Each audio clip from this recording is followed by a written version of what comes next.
Today is the 1st of March 2023. This question and answer that you're seeing above was posted 3 days ago, which means it is very recent. And I would like to read you the question and the answer and talk about it very briefly because honestly, it pissed me off. So someone asks Andrea, how is your son doing with his OCD and how old is he now?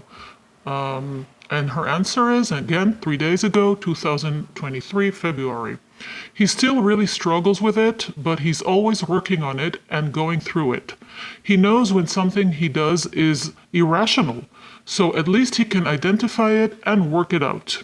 We're very open with it and trying to understand it, so we talk about it when it pops up. He does struggle with a few things, and a few things we let slide. But when it becomes an obstacle to daily living, we do really work on it until it's manageable. Really? Seriously? Okay. Okay, so I'm going to challenge this more seriously than I usually do. Let's talk about Raphael. This mother here, very, very recently, he is 10 years old now, is still labeling Raphael as suffering from OCD to a point where it becomes an obstacle of his daily living. Really? Andrea, would you be willing for someone from the outside, like, I don't know, some authority to come over, look at Raphael, observe his behavior, to see if he really does still, and I'm quote unquote, still suffering from OCD? Because it seems to me, and this is only me, my opinion, that this is an absolute slander, that this is a blunt lie. If there is anyone in this house that is acting irrational, and I'm just about to release another video about that, Andrea, it's you. And you need to take a good look at yourself. And here's why. I am wondering whether this is coming to a point where it's a bit too much to still talk about Raphael as if he is suffering from OCD in a form of doing irrational things or an obstacle to his daily life. So first of all, I don't think, judging by the videos, that we can find a more rational child than Raphael. Actually, the irrational fears, irrational anxieties, irrational catastrophic thinking, irrational behavior comes mainly from the parents. And Raphael is really here being talked about as if he is delayed in some way, in my opinion, by his OCD. Now let me remind you of a few things. One, this boy is confined to a home that is a trailer van of sorts. He never leaves it. He hasn't left it for 3 years to go to school, to play with friends, to do some sports with other kids. Nothing. He is basically let out of the house only under the absolute observation of his parents. He does not spend 1 second of his life, except maybe in the toilet, away from his mother's gaze or father's control. He cannot have any kind of interactions that they do not control completely. So he is encouraged daily to play a computer game, daily. He's encouraged to, as his father puts it, play with electronics, and that means the computer. So obviously, that's a good way to make your son look as if he has some kind of computer game OCD, but really he is not fixated on it. He is interested in so many other things. He tries to broaden his horizons in any ways he can. He is extremely inquisitive. He asks questions.